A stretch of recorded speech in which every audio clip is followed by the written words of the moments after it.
Rekan-rekan sekalian yang sempat hadir dalam kesempatan ngobrol-ngobrol Instagram Forensic Talk seri ke-10 malam ini, saya ucapkan selamat malam, salam sejahtera bagi kita semua. Assalamualaikum warahmatullahi wabarakatuh. Saya Adrianus Meliala, kriminolog yang sekarang diberi tugas untuk menjadi koordinator atau ketua lah gitu, Pusat Forensik Terintegrasi UI, mengucapkan terima kasih atas kesediaan teman-teman untuk mendengarkan ngobrol-ngobrol pada malam ini. Tamu kita pada malam ini adalah Mas Coki. Kalau dari segi umur mungkin juga boleh saya bilang Dek Coki gitu ya. Boleh.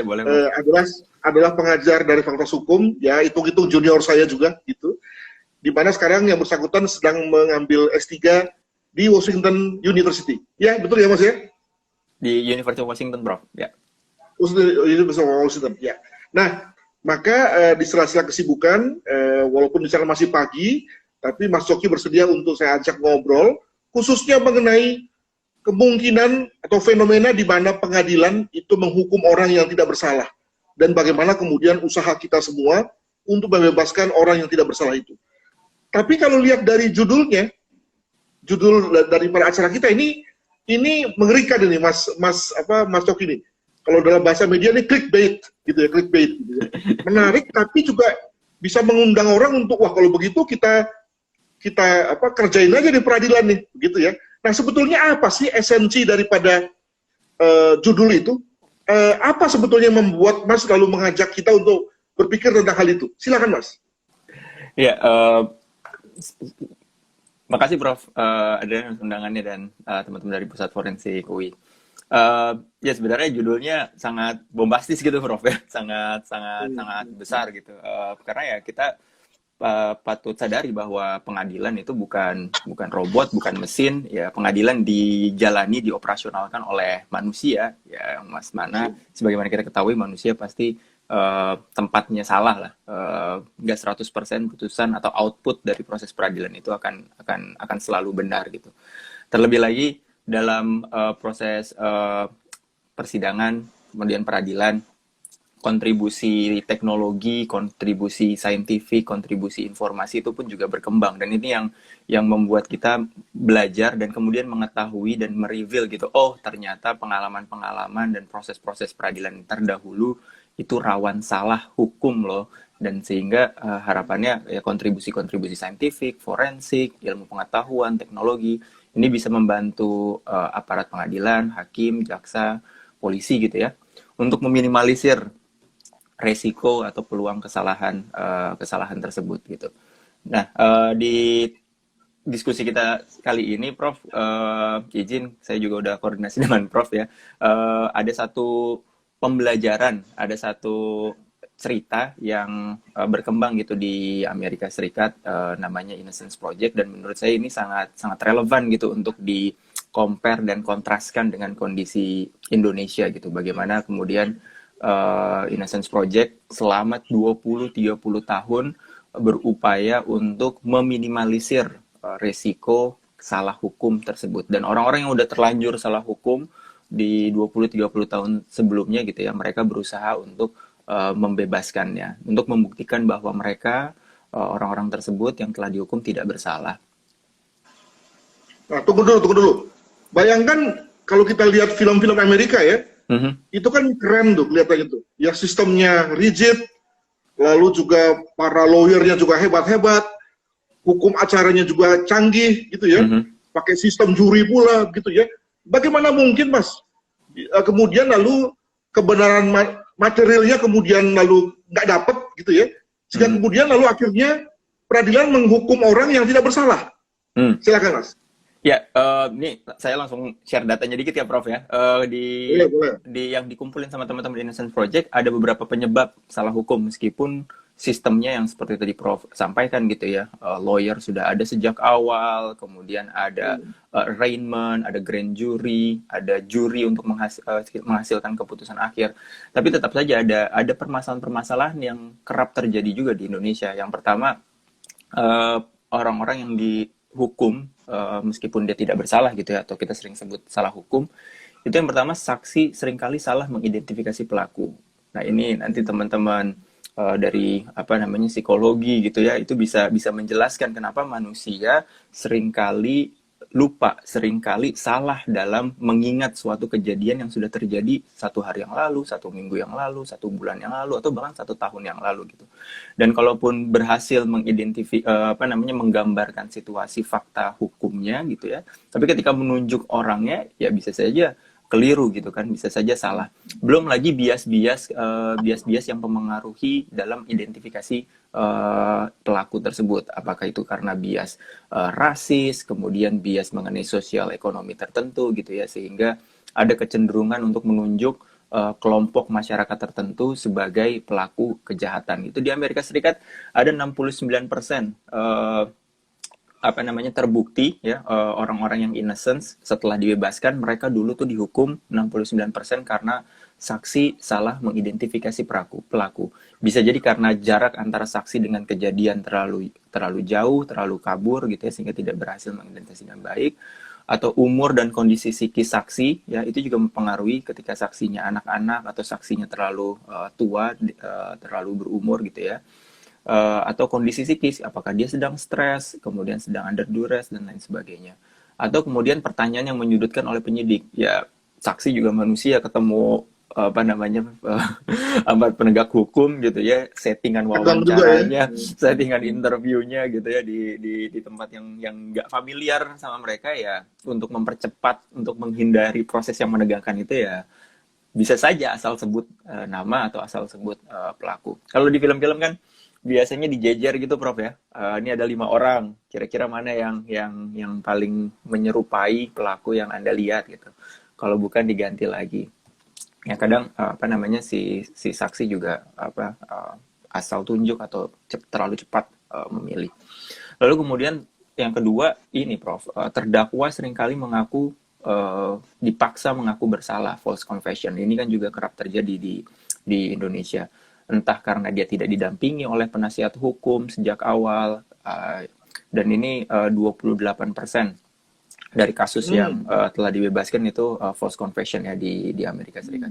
Dan ini kita bandingkan dengan datanya PBHI ya, Prof. Tahun 2012 PBHI, Pusat Bantuan Hukum Indonesia, itu melakukan penelitian tentang penyiksaan tersangka di kepolisian di Indonesia ya. PBHI itu menemukan 2012 paling tidak ada 1089 kasus penyiksaan pada proses penyidikan yang dialami oleh tersangka. Artinya cukup resemble gitu, Prof, cukup similar lah situasi atau pola penegakan hukum di Amerika Serikat, terutama untuk mendapat pengakuan dari tersangka atau terdakwa. Ini pengakuan tersangka dan terdakwa apa ya namanya, alat bukti yang paling jitu lah kalau bagi penegak hukum. Karena kalau terdakwanya sudah mengaku bersalah, ya apalagi proses pembuktian akan lebih mudah gitu. Jadi ketika penegak hukum bisa mendapatkan itu, setengah jalan lebih udah didapatkan lah oleh penegak hukum untuk memperoleh putusan bersalah. Jadi ya seringkali ya itu entah itu kekerasan psikis atau kekerasan fisik, atau tidak didampingi penasehat hukum di sejak awal, sehingga false confession terjadi. Yang ketiga, pelibatan informan yang tidak valid gitu. Kalau di Amerika Serikat 17%. Dan kalau mengenai informan ini, kita sering lihat di kasus-kasus narkotika ya, Prof ya. Biasanya ada informan yang membocorkan gitu kan. Oh, ini orang ini punya barang, atau orang ini sedang memakai narkotika gitu, sehingga kemudian banyak apa namanya tersangka, terdakwa ditangkap berdasarkan informasi-informasi entah yang tidak valid atau kemudian disisipi oleh penegak hukum dan lain sebagainya. Sebagai proses penegakan hukum itu mungkin bagus, penting untuk membongkar kejahatan-kejahatan yang sulit, tapi tentu itu perlu diimbangi dengan hak tersangka dan hak terdakwa ya. Bagaimana tersangka dan terdakwa itu apa namanya bisa memperoleh perlindungan hukum. Dan yang keempat, yang terakhir, itu penggunaan, ini pas banget nih lembaganya Prof, penggunaan ilmu forensik yang tidak tepat gitu. Jadi di Amerika Serikat apa namanya wrongful conviction itu terjadi 44% karena penggunaan forensik yang tidak tepat. Jadi sebelum tahun 1990, sebelum digunakannya DNA, ya penegak hukum sesimpel misalnya menggunakan perbandingan rambut gitu ya. Perbandingan rambut kan yang punya rambut hitam atau punya rambut blond banyak, atau sesimpel dengan tes darah gitu. Golongan darah O kan, yang memiliki golongan darah O banyak, bukan cuma saya, tapi juga mungkin banyak orang yang punya gitu.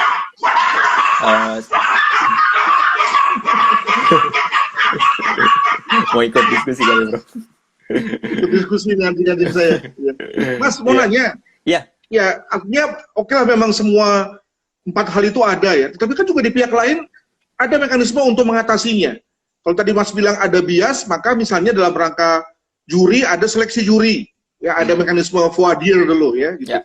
Demikian juga misalnya kalau mengatasi mekanisme saksi yang tidak ingat, maka kita lihat misalnya ada mekanisme melihat kredibilitas ya, si saksi. Demikian juga misalnya mengakses apakah benar bahwa saksi ini bohong atau fabricated misalnya. Demikian juga misalnya kalau ngomong soal forensik dengan dana yang begitu besar bagi mereka untuk mengadakan bukti, maka yang namanya DNA atau saksi atau bukti-bukti lain itu dapat lebih mudah dihadirkan. Jadi bukankah sebetulnya juga dunia peradilan mengerti akan hal itu dan berusaha untuk mengatasinya? Nah, kenapa kalau memang asumsi itu betul, kenapa kok kemudian tetap ada wrongful conviction itu? Nah, gimana tuh, Mas? Ya, pertanyaannya bagus banget, Prof. Dan sampai sekarang banyak sarjana hukum, sosiolog dan kriminolog belum berhasil gitu ya menjawab kenapa dengan berbagai macam reform yang sudah ada hal itu sudah terjadi gitu. Sebelum nge-address pertanyaan Prof, mungkin ini sangat erat kaitannya dengan kondisi terakhir ya, 1 tahun 2 tahun belakangan mengenai defund the police, kemudian atau abolish police dan segala macam. Mereka kan asumsinya pasca Eric Garner meninggal gitu ya, mati sekitar 5-7 tahun yang lalu, upaya-upaya untuk deeskalasi, upaya-upaya untuk training supaya polisi nggak bias, upaya-upaya untuk penanganan yang lebih humanis itu sudah dilakukan gitu ya. Tapi kok kenapa tahun 2020 George Floyd tetap terjadi, yang lain tetap terjadi, sehingga ini yang membuat di kubu criminal justice reform juga terbelah gitu ya. Ada yang mendukung reform secara gradual di dalam dengan upaya-upaya pemberian infrastruktur, sarana prasarana, pemberian pelatihan dan lain sebagainya, merekrut perempuan lebih banyak, merekrut social worker lebih banyak. Atau di sisi lain yang ya udah kita abolish, kita ubah total institusinya dalam artian struktur pertanggungjawabannya, siapa yang memegang akuntabilitasnya, siapa yang di mana posisi masyarakat bisa berpartisipasi dan lain sebagainya. Itu yang terjadi gitu ya di kepolisian. Nah, kalau di peradilan mungkin sulit ya kalau untuk mengabolish total kemudian menata kembali, karena kan di peradilan intersection-nya kan yang sangat berkorelasi dengan peradilan sangat banyak. Di situ ada pihak kepolisian, di situ ada pihak kejaksaan, di situ ada pihak defense lawyer, di situ ada pihak korban, di situ ada pihak correctional service atau officer gitu, ada pihak hakim, clerk dan lain sebagainya. Jadi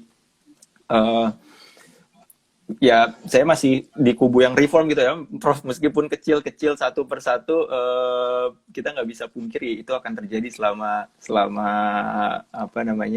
ya kita di peradilan masih dilaksanakan oleh manusia, dan ya kita harus menerima lah deviasi atau margin of error-nya. Tapi paling tidak ada berbagai macam upaya, ada berbagai macam metode sistem untuk mencegah, meminimalisir error itu terjadi. Dan salah satu yang didukung sama Innocence Project yaitu tes DNA, menggunakan tes DNA untuk membuktikan bahwa seseorang itu tidak bersalah, sekaligus untuk mengungkap siapa pelaku sebenarnya dari suatu kejahatan. Apakah lalu bahwa sebelumnya tidak dilakukan tes DNA sebelum kasusnya menginkrah begitu, sehingga kemudian lalu tidak terjadi orang orang yang harusnya bebas malah ditahan begitu. Apa sebelumnya nggak dilakukan? Ya, pertanyaan bagus, Prof. Pas banget nih saya mau menceritakan sejarah tahapan-tahapan penggunaan tes DNA di Amerika Serikat dan Innocence Project. Jadi, tes DNA pertama kali dilakukan di kasusnya Gary Dodson, itu tahun 1989. Jadi, perkara-perkara yang sebelum tahun 1989 itu nggak ada yang pakai tes DNA. Kalau Prof dan teman-teman mungkin tahu ya, pasti di tahun 70-80 itu kebijakan tough on crime di Amerika Serikat kan lagi gencar-gencarnya. Itu jadi jualan politiknya Ronald Reagan, Nixon, dan lain sebagainya kan. Jadi nggak heran kalau pada waktu 1970-1980 itu incarceration rate-nya naik. Orang yang dipenjara sangat banyak. Dan mostly disproporsional ke orang-orang minoritas gitu kan, dalam artian kulit hitam. Jadi ya nggak heran gitu ketika melihat data banyak sekali orang yang ditangkap, banyak sekali orang yang dipenjara, mostly orang kulit hitam, dan kemudian diprosesnya pun nggak begitu serius gitu oleh penegak hukum. Artinya forensiknya tidak didukung dengan ilmu yang baik, kemudian penasihat hukumnya juga nggak efektif, nggak compatible, nggak capable, lalu kemudian penyiksaan dan lain sebagainya. Jadi 89 pertama kali Gary Dodson dia dibebasin, baru kemudian tahun 92 Innocence Project dibuat di Cardozo School of Law. Ini yang menarik, Prof. Ini mungkin kita bisa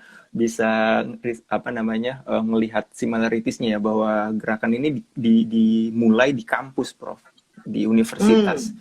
Ya, seperti pusat forensik UI gitu kan, startnya basisnya ada di universitas.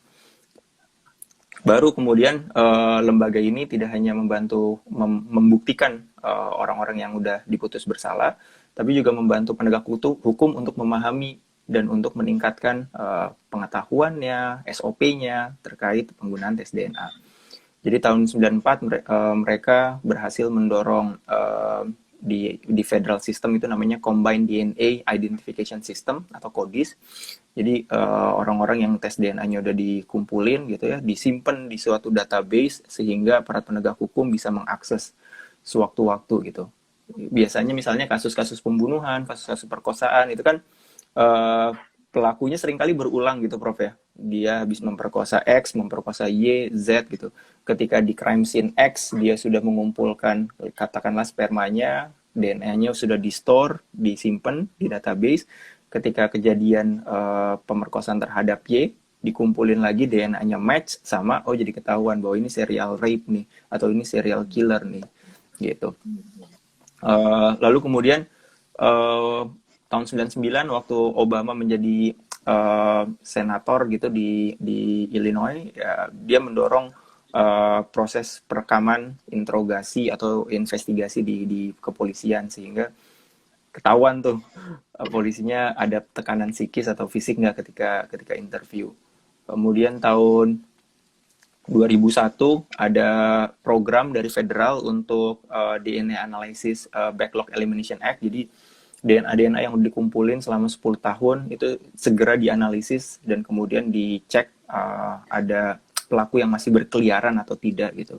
Dan ya alhasil sampai sekarang udah 20 tahun, 30 tahun bekerja, udah ada sekitar 367 orang, Prof, yang berhasil dibebaskan, berhasil dibuktikan bahwa mereka tidak bersalah. Ada 367 orang. Dan sebagian diantaranya ketangkep siapa pelaku pembunuhan, siapa pelaku perkosaan sebenarnya. Cuman memang limitasinya kalau menggunakan DNA, kejahatan-kejahatannya yang memungkinkan DNA itu diambil, diperiksa dan disimpan ya. Entah itu pembunuhan, perkosaan. Mas, kita tadi bicara dalam konteks Amerika Serikat ya. Yes. Sekarang saya mau tarik ke Indonesia sedikit lah. Kita kan tadinya ngomongnya awang-awang nih, ngomongnya tempat di mana Mas sekarang belajar. Sekarang saya mau tarik ke Indonesia.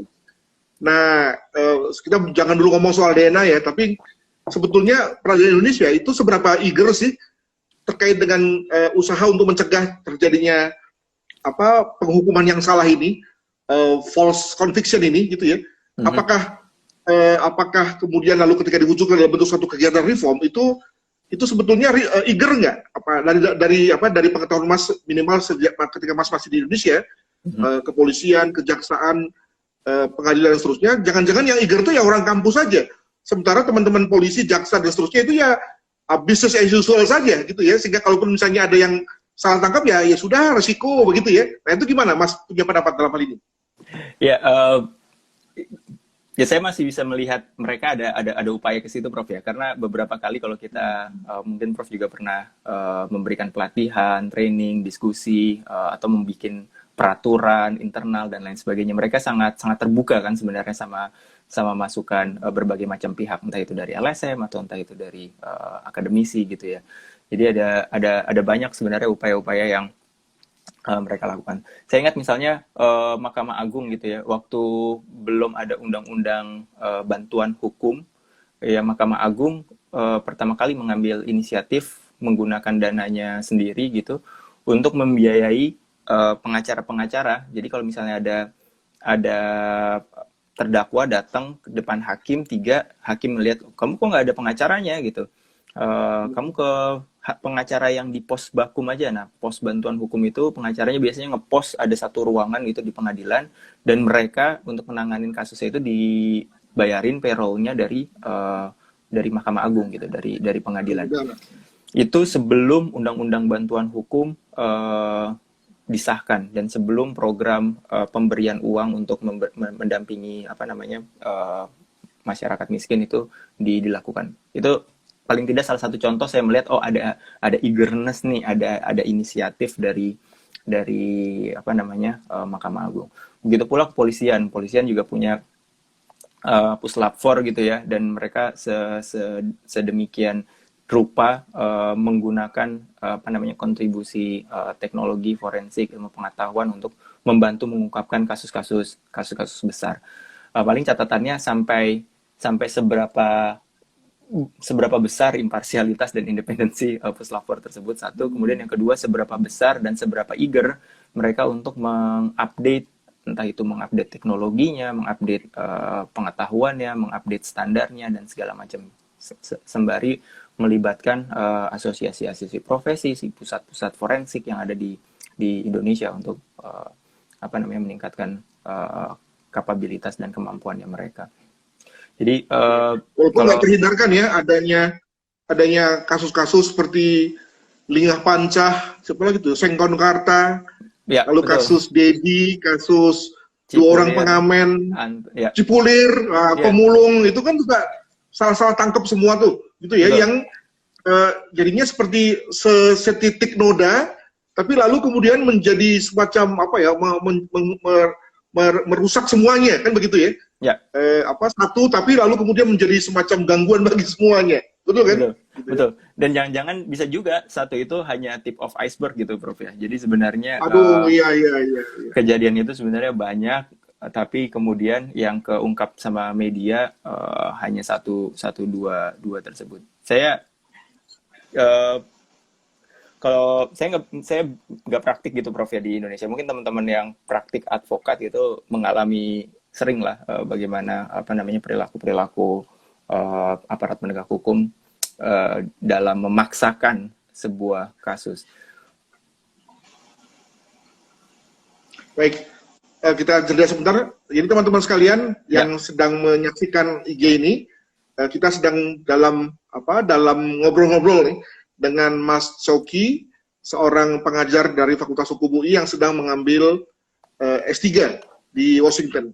Kita sudah mulai dengan perbincangan mengenai apa itu Innocence Project dan mengapa kemudian itu dilakukan. Nampaknya karena peradilan di Amerika Serikat pada umumnya itu kemudian banyak mengalami masalah, mulai dari bias dan seterusnya, sehingga kemudian lalu ada proyek seperti ini. Dan kemudian lalu dari situ saya lalu mengajak Mas Coki untuk bicara mengenai situasi di Indonesia. Sebetulnya apakah Indonesia juga punya situasi yang sama, dan seberapa besar sebetulnya peradilan Indonesia pada umumnya itu kemudian berusaha untuk memperbaiki diri terkait dengan kemungkinan salah menghukum, ya, sebagaimana didapatkan di Amerika Serikat. Nah, pertanyaan saya, Mas Coki, kembali kepada Innocence Project tadi, itu dananya dari mana ya? Dana untuk mengusahakan pencarian DNA itu kan nggak murah itu, gitu ya? Iya. Bagus banget pertanyaannya, Prof. Saya saya waktu master 2014 terlibat di salah satu innocent project di negara bagian Washington. Pada waktu itu kantornya mereka masih di kampus di University of Washington School of Law. Sekarang ketika saya mulai PhD, mereka sudah keluar kampus meskipun masih banyak mahasiswa yang terlibat. Mungkin karena scope pekerjaannya sudah besar, kemudian pendanaannya juga sudah besar, jadi mereka punya kantor di luar kampus. Pada waktu 7 tahun yang lalu, 8 tahun yang lalu, itu biasanya dari filantropis, Prof. Dari pengusaha-pengusaha yang merasa peduli, merasa resah, gelisah dengan kondisi peradilan yang ada di lingkungan sekitarnya. Dan uniknya pada waktu 7 tahun yang lalu tuh saya dengar Innocence Project di Washington State itu dapat pendanaan dari pengusaha donat. Pengusaha donat lokal gitu, mereka membantu. Dan selain itu kalau di sini ganti rugi itu kan cukup menjanjikan ya, Prof.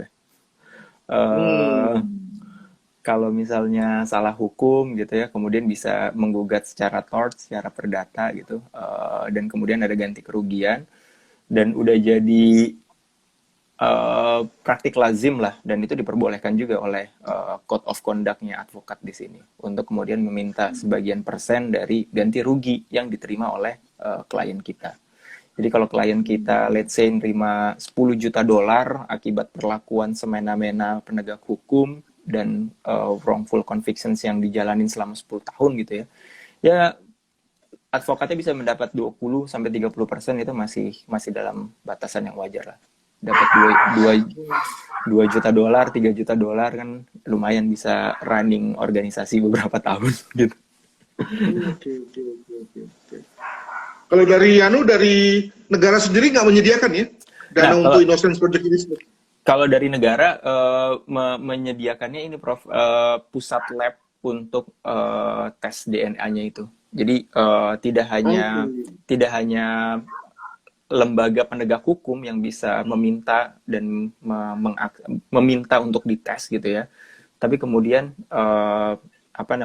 Innocence Project atau advokat-advokat yang lain kalau misalnya punya alasan yang cukup valid bisa meminta bantuan si lab ini untuk ngetes. Nah, ini yang menarik sih. Ini salah satu topik yang saya dan teman saya penasaran gitu ya mengenai struktur pusat lab di Amerika Serikat seperti apa. Kalau di Indonesia kan dia menjadi bagian kepolisian ya, Prof ya, Puslapfor itu. Nah, kalau di negara bagian Washington State itu di luar dari kepolisian. Jadi tidak hanya kepolisian yang bisa mengakses, tapi lembaga atau kementerian atau agen terkait atau dinas terkait yang membutuhkan akses DNA itu gitu. Jadi let's say misalnya saya nggak tahu, misalnya dinas firefighter gitu ya mau minta untuk tes DNA mengidentifikasi mayat, atau kemudian Departemen Perhubungan untuk mengidentifikasi kecelakaan dan lain sebagainya. Nah, karena posisinya dia tidak di bawah kepolisian per se, sehingga yang bisa terlibat kemudian imparsialitas, independensinya itu juga bisa sedikit lebih terjamin lah. Mas, jadi mekanismenya gimana ya? Apakah ketika misalnya saya sebagai lawyer lalu kemudian curiga ya bahwa klien saya dipersekusi secara salah gitu ya oleh polisi, lalu kemudian saya minta tolong ke project ini, atau ketika saya misalnya sebagai klien melihat bahwa saya sebagai lawyer punya klien yang sudah masuk di dalam penjara, lalu kemudian saya curiga, lalu kemudian saya mengadu, atau gimana mekanismenya sehingga kemudian lalu banyak orang Amerika yang lalu memanfaatkan jasa dari proyek ini? Ya, ada dua, Prof. Jadi bisa si lembaga ini proaktif mencari, ya, mengidentifikasi dari putusan-putusan pengadilan, lalu kemudian dari cerita-cerita media lokal gitu ya. Kemudian mereka ingin menginvestigasi sendiri, mencari tahu kalau mereka merasa yakin bahwa orang ini tidak bersalah, lalu kemudian ada bukti yang cukup valid untuk membuktikan bahwa orang ini tidak bersalah, biasanya lembaga ini akan in charge, mengambil peran. Atau ya bisa juga yang sebaliknya, Prof, yang tadi Prof bilang, lawyer terdahulu kemudian datang dan berkolaborasi dengan lembaga ini untuk membuktikan bahwa tidak bersalah. Nah, ini satu kelebihan sekaligus satu kekurangan ya Prof ya dari lembaga ini ya. Mereka membatasi kerjanya mereka dengan pembuktian tes DNA. Jadi kalau misalnya kliennya, terdakwa atau terpidananya tidak memiliki lagi alat bukti yang bisa dites DNA, most likely mereka akan menolak. Kenapa ini saya bilang sebagai kekurangan? Karena banyak orang yang kemudian dieliminir gitu ya, yang tidak ditanganin. Ya. Tapi di satu sisi kelebihannya, kalau itu ada, peluang menangnya ya sangat sangat besar, sangat tinggi karena si tes DNA itu cukup akurat dibandingkan dengan teknik-teknik yang lain untuk membuktikan siapa pelakunya.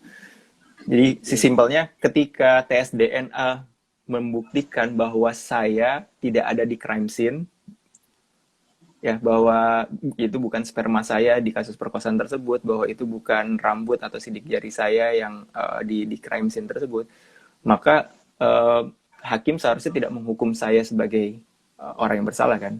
Kan pembuktian kan menghukum seseorang itu bahwa benar tindak pidana terjadi, bahwa pembunuhan terjadi, bukan bunuh diri tapi benar pembunuhan. Yang kedua, benar itu pelakunya. Nah, ini pembunuhan mungkin terjadi tapi bukan saya pelakunya, maka saya harus dibebaskan. Nah, itu yang sasar atau dikejar sama si Innocent Project untuk membuktikan bahwa si X, Y, dan Z bukan pelakunya. Ya. Saya bayangkan misalnya kalau kasusnya ini sudah naik sampai ke Supreme Court misalnya, lalu kemudian artinya sudah melalui satu proses yang rigorous ya, proses eksaminasi yang rigorous dari sisi kasusnya, tapi toh kemudian semua hakim tidak berpikir untuk mencari bukti DNA, ini ada apa ini ya? Seakan-akan bahwa DNA itu menjadi sesuatu yang baru datang kemudian, padahal itu kan sudah jadi general knowledge ya. Saya bayangkan misalnya kalau di UI lah gitu ya, kita punya namanya laboratorium Eichmann ya, cukup bagus dari sisi database DNA-nya, itu tuh Indonesia. Bayangkan Amerika ya, maka mestinya itu menjadi sesuatu yang mudah untuk diakses ya kalau kita mau. Seakan-akan dalam hal ini bahwa semua penegak hukum sudah begitu ya, sudah mindset-nya udah yakin betul bahwa memang pelakunya adalah si A, sehingga tidak merasa perlu lagi untuk melakukan tes DNA. Mungkin begitu ya? Betul. Apalagi ketika terdakwa dipaksa mengaku bersalah, lalu kemudian ada saksi yang salah mengidentifikasi, ya penegak hukum merasa yakin, dan proses penegakan hukumnya juga lebih mudah dan menguntungkan bagi mereka ya Prof ya. Wah, terdakwa udah mengaku bersalah, ini saksi juga sudah menunjuk, ya sudah, kita proses saja. Ya, cuman itu tadi dampaknya, risikonya sangat sangat besar dan sangat mahal. Tidak hanya buat individu yang dihukum bersalah selama 10 tahun, 20 tahun, sudah mendekam di penjara ya Prof ya. Tapi masyarakat juga membayar hal itu, karena ketika mereka terbukti tidak bersalah, kemudian negara digugat, kan taxpayer, uang pajak yang dipakai untuk membayar ganti ruginya. Nah, oleh karenanya masyarakat sekarang willing to invest gitu. Oh, untuk mengelola database DNA butuh biaya yang sangat mahal. Oh, butuh tes DNA, butuh biaya yang sangat mahal. Oke, saya masyarakat siap mendanai dengan pajak daripada ada wrongful conviction sehingga kemudian saya perlu membayar ganti rugi. Meskipun Mas, kalau kita kembali ke Indonesia, Mas, karena toh dalam hal ini kan Mas orang Indonesia dan harus berkontribusi bagi bangsa ini, gitu ya. Maka kalau Mas bisa diberi kesempatan untuk menyarankan sesuatu, apa yang Mas mau pilih sebagai saran? Apakah untuk reformasi penegak hukum pada umumnya, atau negara menginvestasi pembuatan database DNA dengan segala macam proses untuk pengambilan DNA-nya, atau misalnya sistem reparasi ya, sistem restorasi, ya, ganti rugi gitu ya, di mana negara memberikan ganti rugi, nggak seperti sekarang nih. Kalau menurut undang-undang kan, kalau mati 3 juta, kalau luka 1 juta. Bayangin kita udah dipukulin hanya dikasih 1 juta, itu pun nggak jelas kapan datangnya tuh, gitu ya. Nah, mana yang sekiranya lebih bagus untuk dijalankan oleh Indonesia terkait dengan pencegahan wrongful conviction tadi? Ya, ada beberapa Prof yang bisa kita pelajari dan bandingkan dari Innocence Project. Ada yang terkait dengan institusi tadi, pembentukan, ada yang terkait dengan proses hukum acara pidananya. Yang pertama, akses tersangka, terdakwa, terpidana untuk memeriksa bukti. Nah, ini yang masih sulit. Ketika alat bukti itu dipegang, dimiliki dan disita oleh penegak hukum, ya itu jadi milik penegak hukum. Padahal kan mungkin penasihat hukum dan terdakwa mau atau ingin memiliki akses untuk memeriksa barang bukti atau alat bukti tersebut gitu. Misalnya yang di apa namanya di kasus JIS lah, itu di kasus JIS kan keterbatasan dari penasihat hukumnya untuk memeriksa alat bukti itu membuat adversarial proses persidangan antara penasihat hukum dan apa namanya dan penuntut umum itu menjadi tidak seimbang. Lalu kemudian yang kedua, penyimpanan barang bukti, terutama bukti-bukti biologis. Bagaimana nih mekanisme penyimpanan barang bukti biologisnya? Di Department of Justice-nya Amerika Serikat itu panduannya tebal sekali. Kalau menyimpan alat bukti darah bagaimana, menyimpan rambut bagaimana, dan lain sebagainya. Dan waktu ketika saya bergabung di Innocence Project, saya fokusnya ke legislative advocacy klinik gitu, Prof ya. Jadi pada waktu itu request kami di Washington State cuma satu, tolong jangan dihancurin barang-barang bukti, karena bisa jadi barang bukti itu berguna bagi penasihat hukum dan terpidana untuk membuktikan bahwa dirinya tidak bersalah ketika teknologi sudah berkembang gitu. Coba bayangkan perkara-perkara tahun 70-80 yang tough on crime policy itu, Prof ya, kemudian barang buktinya semua dihancurin. Mungkin kita nggak bisa mendengar cerita keberhasilan tes DNA sekarang gitu, karena semua barang buktinya udah dihancurin dan nggak bisa di tes DNA. Jadi prosedur mekanisme penyimpanan barang bukti dan kemudian terpidana bisa mengakses itu penting. Kemudian akses terhadap pembiayaan tes DNA itu mau terserah, mau nanti bentuknya ada di puslapor polisian, mau itu di luar yang bentuknya independen, atau mau dilakuin sama pihak swasta gitu ya. Tapi paling tidak bagaimana nih akses pendanaan dan pembiayaannya untuk menjamin bahwa orang itu tidak bersalah. Kemudian akses terhadap ahli forensik, udah ada pusat forensik UI kan pasti pool of experts-nya nih udah banyak nih. Mungkin di universitas-universitas lain juga udah banyak. Ketika polisi atau penasihat hukum atau penuntut umum atau penegak hukum mengundang ahli forensik, bagaimana nih akses yang diberi akses bagi terdakwa untuk diberikan forensik juga, sehingga nanti pertarungan ahli forensiknya seimbang gitu kan di pengadilan. Jadi jangan cuma penegak hukumnya aja. Kita ngebayangin terdakwa yang mungkin tidak didampingi penasihat hukum gitu, Prof ya, yang apa namanya katakanlah pendidikannya rendah, yang nggak tahu bagaimana mengakses ahli forensik. Kemudian tentu penggunaan ilmu forensik yang teraktual, ya pusat forensik UI, asosiasi profesi forensik yang lain itu tentu berguna dan penting untuk berkontribusi mendorong penggunaan penerapan ilmu forensik yang teraktual. Bantuan hukum yang memadai sejak tahap awal dan tentu perekaman proses interogasi atau penyidikan, Prof, itu meminimalisir penyiksaan lah mudah-mudahan. Rekan-rekan sekalian, kita masih dalam ngobrol-ngobrol dengan Mas Coki. Topiknya adalah tentang bagaimana mencegah penghukuman yang menyimpang, yang sesat ini, ya. Jadi ada satu istilah yang dulu pernah saya lihat beberapa buku itu, miscarriage of justice ya. Wah, ngeri betul ya. Gugurnya peradilan. Luar biasa itu istilahnya tuh, ya. Nah, kalau itu terjadi di Amerika Serikat yang konon katanya luar biasa ya, peradilannya. Nah, bagaimana kemudian juga hal itu juga kemungkinan terjadi di Indonesia. Nah, maka seyogianya juga proyek-proyek Innocence Project seperti ini juga kemudian lalu bisa diambil contohnya dan kemudian lalu ditiru di sini. Mumpung sekarang katanya digalakan program kampus belajar merdeka belajar katanya. Maka tentu yang namanya proyek-proyek yang agak-agak berani seperti ini seyogianya didorong oleh kita semua. Saya ingin mengundang beberapa teman nih, kalau misalnya mau bergabung silahkan ya, sehingga kemudian menemani Mas Coki di sini. Tapi di sini ada pertanyaan dulu nih, Mas. Ya. Bagaimana sistem repression bagi terdakwa atau tersangka yang salah tangkap? Wah, ini tadi kita udah bicarakan ya, tapi mungkin bisa bisa dielaborasikan lagi, khususnya di Indonesia ya. Silakan. Ya.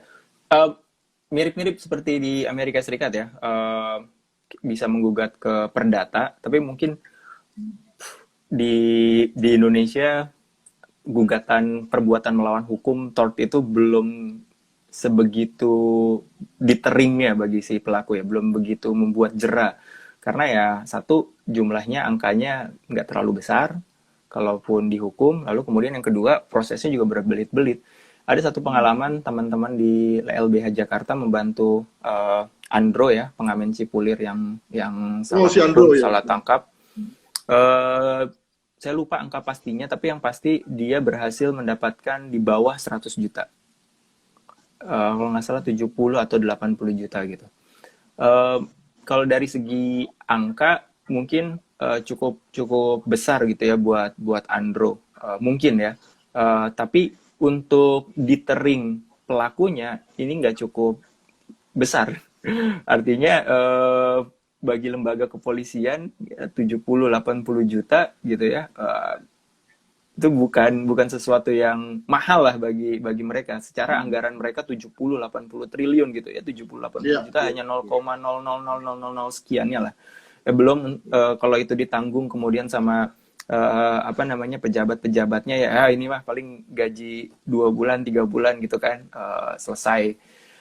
Itu yang membuat sulit untuk menjera pelaku-pelaku salah tangkap atau salah hukum tersebut.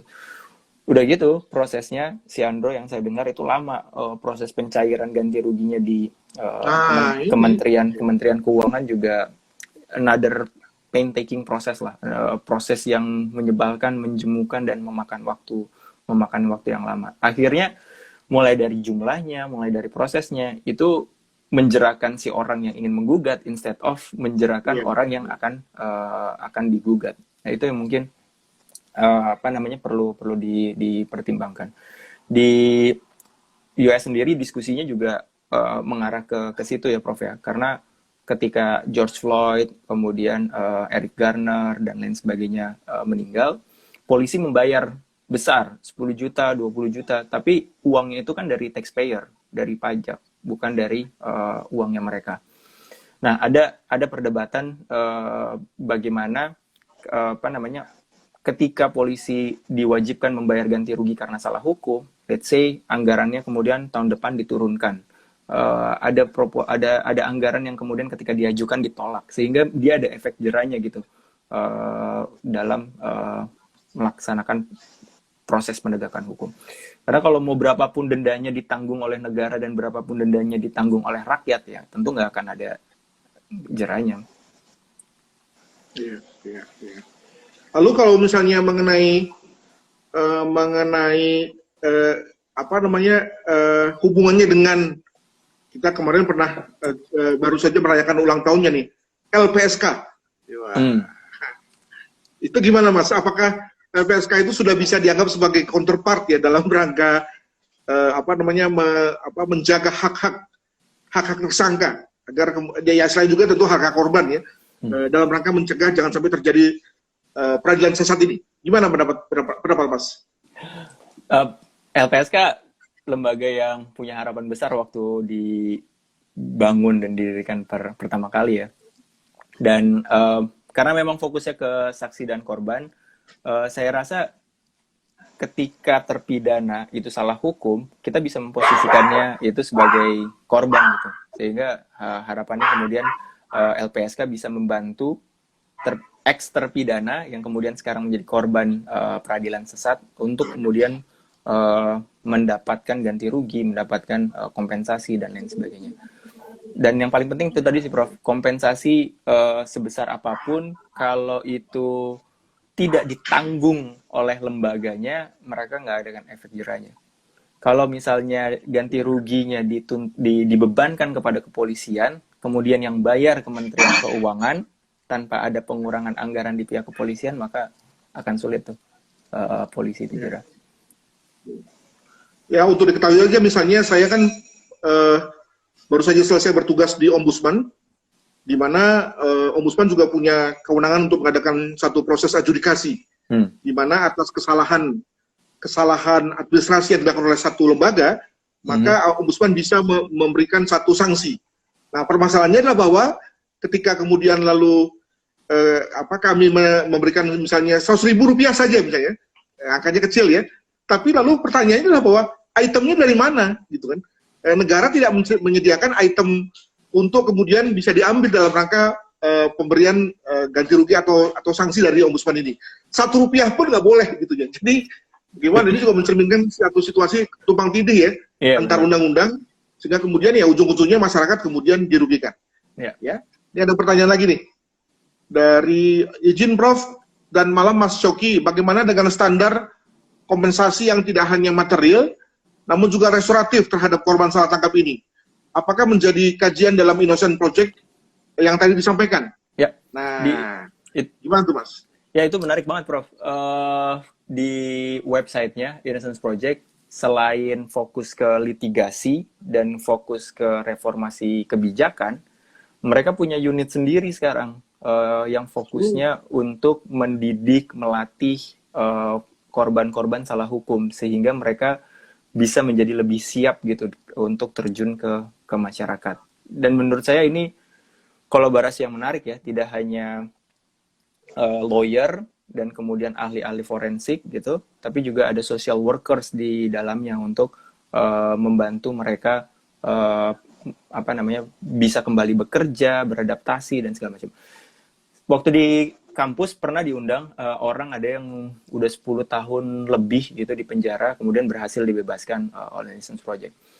Setelah keluar bebas, pertama kali yang dibantu oleh si Innocent Project adalah bagaimana cara menggunakan komputer. Karena dulu waktu dia di penjara, komputer itu belum banyak dipakai gitu ya, masih orang-orang tertentu aja. Jadi ketika dia tahu bahwa kerja sekarang harus perlu komputer untuk submit CV pakai komputer, bahkan bikin CV-nya harus pakai komputer, itu yang pertama diajarin. Dan itu sangat-sangat menolong, sangat membantu mereka. Jadi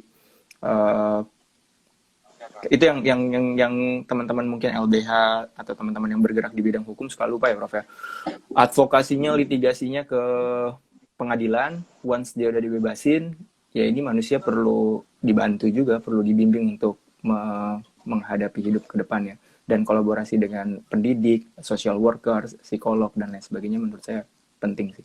Apalagi di Indonesia mengalami situasi kelebihan muatan ya, kelebihan penghuni di LP. Betul. Sehingga berbagai program-program pembinaan di LP nggak jalan karena tadi dananya kecil. Betul. Lalu kemampuan untuk memberikan pembinaan juga rendah, apalagi kebanyakan penghuni, berarti mereka pada dasarnya hanya menghabiskan hari saja. Ya, betul. Tidak ada sama sekali sentuhan dari negara sebetulnya. Betul, Bro. Ya. Ini ada pertanyaan tentang pusat forensik ini, Prof. Nah, mungkin Prof bisa jawab nih. Di mana posisi forensik UI dalam sistem peradilan pidana kita, Prof? Saya kira salah satu tujuan atau salah satu harapan dari kita adalah pada dasarnya juga hendak hendak mengurangi dominasi negara. Tadi Mas kan juga bilang misalnya keberadaan puslapor ya.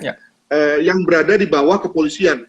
Ya kalau dalam hal ini teman-teman polisi itu masih memiliki integritas yang tinggi, maka tentu walaupun mereka adalah polisi dan juga punya kepentingan ya terkait dengan korupsi ya, maka mereka akan bilang nggak peduli, saya lebih menegakkan kebenaran. Tapi kalau misalnya petugas yang tidak berintegritas itu kemudian lalu terlibat, maka bisa dibayangkan akan mudah sekali kemudian bagi polisi untuk kemudian mengarahkan siapa yang akan menjadi tersangka sesuai dengan opininya, sesuai dengan konstruksi berpikirnya gitu. Nah, maka kita mesti berpikir untuk membuat puslapor yang lain, puslapor yang non kepolisian, di mana kita bisa harapkan lalu kemudian ada, ya tentu tidak usah berarti yang tadi Mas bilang kompetisi ya atau duel gitu, tapi ada alternatif yang kemudian lalu bisa membuat masyarakat bisa mendapatkan satu informasi yang lain. Dalam hal ini misalnya kalau tadi saya sebutkan misalnya Eijkman ya, itu kan juga pada dasarnya sudah bisa dianggap sebagai forensik juga gitu ya, yang tentu tidak lengkap ya, dia memang hanya menyelenggarakan jasa DNA saja, itu pun DNA pada umumnya ya, sebagian bisa diarahkan kepada DNA forensik. Tapi kalau misalnya mengenai toksikologi, biologi dan seterusnya ya tentu lalu hanya kepolisian yang memilikinya. Namun pada dasarnya tidak baik kalau semua resource itu ada di pooling di satu lembaga. Sementara kita perlu adanya balance ya dengan lembaga-lembaga yang lain. Itu sebetulnya harapan besar dari kita untuk mendirikan kegiatan forensik seperti ini. Gitu, Mas. Mantap, setuju, Prof. Kita cari lagi, ada pertanyaan nggak nih? Ya. Ada Bang Nail kan? Nail juga kayaknya udah baru masih bobo dia. Ya, lalu ada lagi nggak di sini? Nggak ada lagi. Ya, ini yang hadir ini cukup banyak dari mahasiswa, ada polisi juga, ada dari pemasyarakatan, dari UI juga, mahasiswa kita juga. Lalu juga ada dari dari jaksa juga ada nampaknya nih, ada nama-nama yang saya kenal. Nampaknya mereka lebih memilih untuk melihat apa yang dilakukan di luar sana dan kemudian lalu mengambil idenya untuk kemudian dibawa ke sini. Kurang lebih apakah hanya ada di Washington, Mas, Innocence Project ini? Apakah misalnya di kampus-kampus besar yang masuk dalam kategori Ivy League kayak gitu, itu lalu kemudian tidak ada juga hal-hal seperti ini? Ya, pertanyaan bagus, Prof. Saya belum melihat sejujurnya di kampus-kampus mana saja yang ada dan kampus-kampus mana saja yang nggak ada gitu ya. Tapi si Innocence Project ini yang pasti ada di hampir semua negara bagian di Amerika Serikat, 50+1. Pertanyaannya, di tiap-tiap negara bagian itu balik lagi tergantung resource yang ada di negara bagian tersebut. Memang seringkali resource-nya itu adanya di perguruan tinggi, sehingga perguruan tinggi yang memulai kemudian bertahan di perguruan tinggi atau keluar, itu menjadi dinamika masing-masing organisasi di tiap negara bagian gitu ya. Misalnya di Washington State sampai 2019-2020 itu basisnya di perguruan tinggi. Tahun 2020 kemarin pendirinya sekaligus dosen itu pensiun sebagai profesor. Nah, mungkin itu juga transisi yang tepat bagi mereka untuk regenerasi dan kemudian membawa organisasi ini keluar dari perguruan tinggi. Teman saya ada di University of Pennsylvania, salah satu Ivy League yang tadi Prof sebut gitu ya. Itu pendirinya dosen di University of Pennsylvania gitu. Cuman saya kurang tahu pasti secara institusi si Innocence Project Pennsylvania itu adanya di university-nya atau ada di luar. Tapi yang pasti founder, director itu dosen dari University of Pennsylvania. Kira-kira setelah kasus Floyd kemarin, itu lalu ada semacam naik pasang surut nggak terkait dengan hal ini? Apakah lalu gara-gara setelah itu lalu kemudian kemauan untuk memulai membenahi peradilan pada umumnya ini lalu meningkat, atau justru ya biasa-biasa aja setelah rame-rame kemarin selesai lalu orang lupa lagi gitu?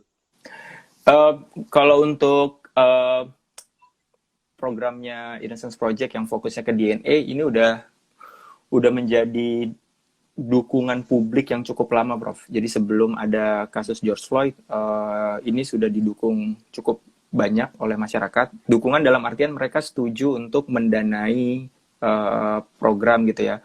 Mereka setuju untuk DNA-nya di-store, disimpan, dan dikelola oleh negara. Karena negara menyimpan DNA aja itu salah satu debat filosofis yang kuat gitu kan kalau di Amerika Serikat.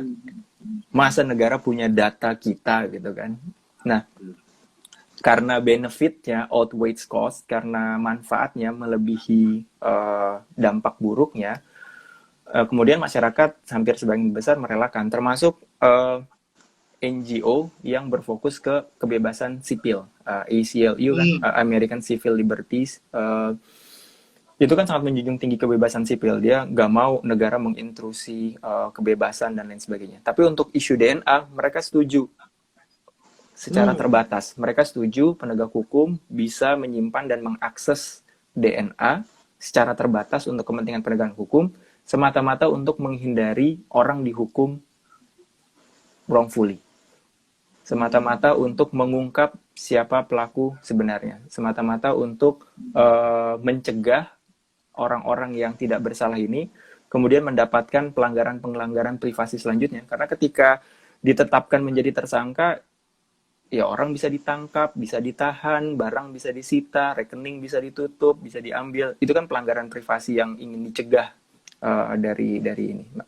Nah, untuk kasus George Floyd kemarin fokusnya ke kepolisian, Prof. Ini yang debatnya tadi saya bilang dua kubu, ada kubu reform secara gradual, ada yang kubu revolusi gitu ya dengan abolish.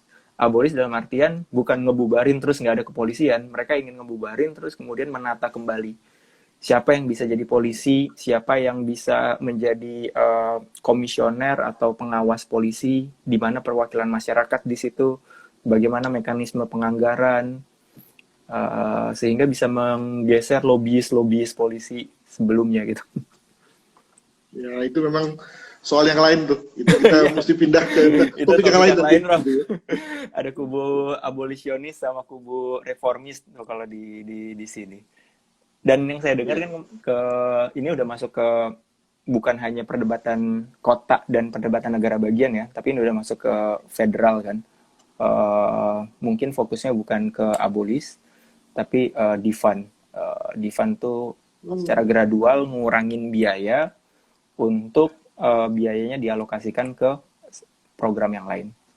Jadi untuk narkotika misalnya, instead of ngebayar polisi untuk memahami kasus-kasus narkotika dan menangani kasus-kasus narkotika, nah uang itu dikasih ke social worker, ke mental health service, dan juga ke dokter-dokter. Jadi pendekatan narkotikanya jadi public health instead of law enforcement. Baik Mas, saya kira kita sudah cukup lama ngobrol nih, sudah sekitar 50 menit. Banyak sekali hal yang sudah Mas sharingan kepada kita. Baik itu tentang Innocence Project sendiri, situasi penegakan hukum peradilan di Amerika Serikat, dan insight dari Mas terhadap situasi di Indonesia. Saya kira banyak hal yang bisa kita harapkan dari Mas ketika nanti selesai di Washington, kembali ke Indonesia dengan gelar PhD dan sama-sama membangun negeri ini, gitu ya. Amin. Melalui jalur pendidikan di mana kita sudah memilih jalur kampus sebagai bidang pengabdian. Baik, kalau begitu kita bisa akhiri. Terima kasih kepada Mas Coki. Silakan lanjutkan tidurnya kalau memang masih ngantuk gitu ya. Sama-sama. Sampai ketemu dan sehat selalu. Nih, saya promo dikit ya. Ada lembaga yang saya coba inisiasi baru mulai. Ada di revisi.org, Prof, websitenya. Ya, mirip-mirip lah semangatnya. Seperti Innocence Project, mudah-mudahan angin berhembus. Ada di chat ya, Prof, dan pemirsa IG. Terima kasih, Prof, kesempatannya. Terima kasih. Sehat-sehat selalu, Prof. Sehat selalu. Selamat istirahat. Sampai ketemu. Bye-bye. Have a nice weekend. Mari.